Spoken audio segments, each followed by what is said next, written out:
Hello Saif. Saif, তুমি তো জানো যে আমার 5 স্টার হোটেলের বিজনেসের প্রতি একটা ইন্টারেস্ট আছে অনেক আগে থেকেই।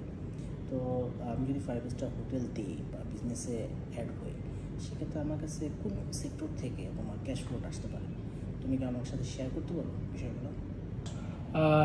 হ্যাঁ, ঠিক আছে। তুমি 5 স্টার বলো, 4 স্টার বলো, এই টাইপের হোটেল তুমি তোমার ইন্টারেস্ট থাকতেই পারে। এগুলো থেকে যদি মূলত তুমি রেভিনিউ আর্ন চিন্তা করো, তোমার ফার্স্ট যেই পয়েন্টটা থেকে তোমার রেভিনিউ আসবে এটা হচ্ছে তোমার রুম রেভিনিউ।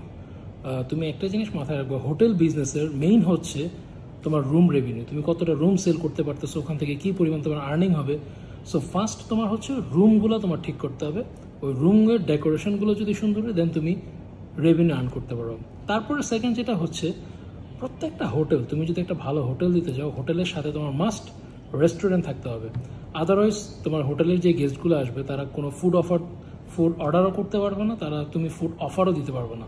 সো তোমার সেকেন্ড হচ্ছে তোমার রুমের সাথে সাথে তোমার F&B রেস্টুরেন্টও রাখতে হবে, যাতে তোমার ওখান থেকে রেভিনিউ জেনারেট হতে পারে। থার্ড হচ্ছে, তুমি যদি একটা ভালো মানের হোটেল দিতে চাও, তাহলে তোমার ডেফিনেটলি স্পা সেন্টার তোমার রাখতে হবে। স্পাতে ভ্যারাইটি সার্ভিস থাকবে এবং সেখান থেকে তুমি রেভিনিউ আর্ন করতে পারবা।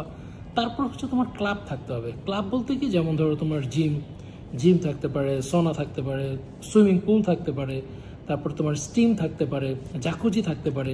এগুলো হচ্ছে প্রত্যেকটা হচ্ছে একটা সেপারেট ইউনিট, যেখান থেকে তুমি রেভিনিউ আর্ন করতে পারো।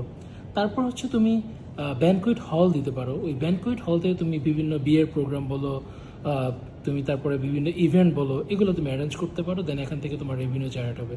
তারপর তুমি যদি এক্সিকিউটিভ লাউঞ্জের কথা বলো, যেখানে শুধু কর্পোরেট মিটিংগুলো হবে, ওখান থেকেও তোমার রেভিনিউ জেনারেট হবে। এগুলো হচ্ছে তোমার মোটামুটি এইসব সেক্টরগুলো থেকেই তোমার এই হোটেল ইন্ডাস্ট্রিতে তোমার রেভিনিউ জেনারেট হয়ে থাকে আর কি।